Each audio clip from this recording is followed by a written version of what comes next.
PM Modi का गुजरात से दिल्ली की गद्दी तक का सफर, चाय वाले मोदी के देश का प्रधानमंत्री बनने तक की कहानी। ये सब मां का आशीर्वाद या देश की जनता का प्यार।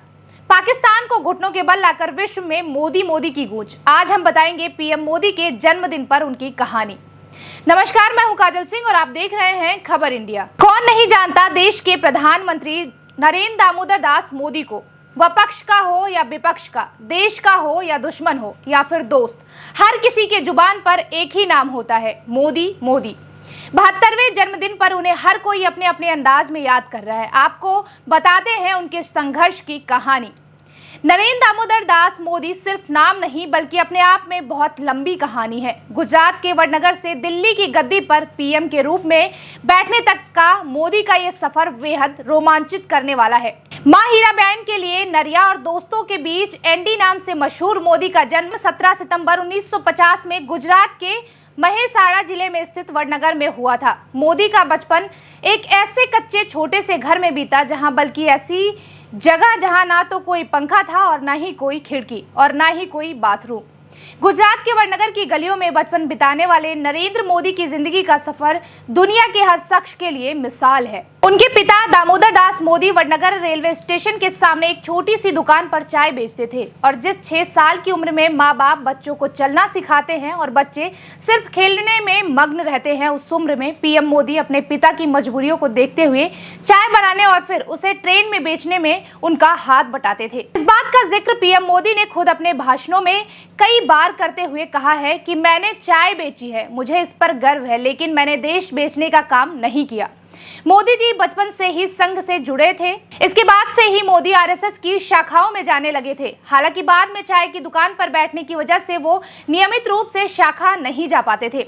1967 में 17 साल की उम्र में नरेंद्र मोदी अहमदाबाद पहुंचे और उसी साल उन्होंने राष्ट्रीय स्वयंसेवक संघ की सदस्यता ली। इसके बाद 1974 में वे नवनिर्माण आंदोलन में शामिल हुए। इस तरह सक्रिय राजनीति में आने से पहले मोदी कई सालों तक राष्ट्रीय स्वयंसेवक संघ के प्रचारक रहे। संघ के रास्ते 1987 में वो बीजेपी में शामिल हो गए। साल 1988-89 में उन्हें भारतीय जनता पार्टी की गुजरात इकाई का महासचिव बनाया गया। नरेंद्र मोदी ने लाल कृष्ण आडवाणी की 1990 की सोमनाथ अयोध्या रथ यात्रा के आयोजन में अहम भूमिका निभाई थी।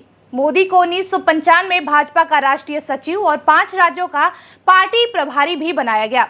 इसके बाद 1998 में उन्हें संगठन का महासचिव भी बनाया गया। 2001 में गुजरात में आए विनाशकारी भूकंप की वजह से 20,000 लोग मारे गए। इस दौरान राजनीतिक दबाव के चलते तत्कालीन मुख्यमंत्री केशुभाई पटेल को इस्तीफा देना पड़ा और यही वजह नरेंद्र मोदी के लिए एक अवसर में बदल गई और केशुभाई की जगह नरेंद्र मोदी को सीएम बनाया गया। इसके बाद तो मोदी ने कभी पीछे मुड़कर नहीं देखा। 2012 आते आते बीजेपी में मोदी का कद इतना बढ़ चुका था कि पार्टी अब उन्हें देश के प्रधानमंत्री के उम्मीदवार के रूप में देखने लगी और इसी के साथ 2013 में नरेंद्र मोदी की लोकप्रियता को देखते हुए बीजेपी और एनडीए ने उन्हें प्रधानमंत्री पद का उम्मीदवार बना दिया। इसके बाद 2014 में नरेंद्र मोदी के नेतृत्व में ही बीजेपी ने लोकसभा चुनाव लड़ा और ऐतिहासिक जीत हासिल की।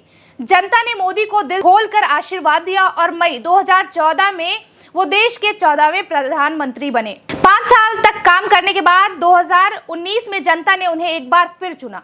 अगर बात करें उनके परिवार की तो सबसे पहले जुबान पर उनकी मां हीराबेन का नाम आता है। ऐसा इसलिए कि पीएम मोदी अपने जन्मदिन पर अपनी मां का आशीर्वाद लेना नहीं भूलते, चाहे फिर वह मीलों दूर क्यों ना हो। अगर उनकी आस्था और पूजा पद्धति की बात करें तो वह कोई शुभ कार्य से पहले मंदिर में पूजा करने जरूर जाते हैं। यहाँ तक कि उनको कई मौकों पर संत महात्माओं और भोले के भक्त के रूप में कभी मंदिर दर्शन तो कभी गंगा में डुबकी लगाते हुए देखा है। उनकी सनातन धर्म में आस्था की गहराई का अंदाजा आप इस बात से लगा सकते हैं कि उन्होंने अपने पीएम रहते हुए अयोध्या में राम जन्मभूमि पर भगवान श्री राम के भव्य मंदिर का निर्माण का रास्ता साफ किया और वाराणसी में काशी विश्वनाथ कॉरिडोर का निर्माण कराया।